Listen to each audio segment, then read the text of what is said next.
Hi, we're here to talk about the Thicken Cable Organizer by BAGSMART. It's a nylon bag with a handle on top for carrying. On the back, there's an external zippered pouch that can hold things such as a phone or wallet.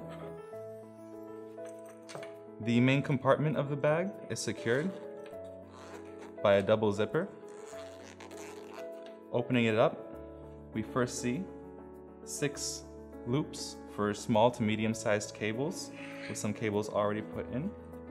These are easy to use and keep you organized. Opposite the 6 small cable loops, we have some larger loops for longer cables.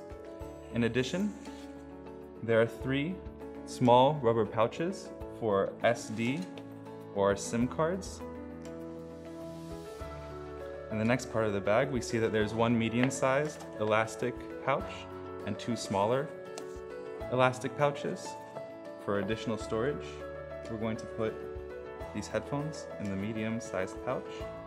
An additional, slightly larger zippered pouch is opposite, large enough for things such as an external hard drive.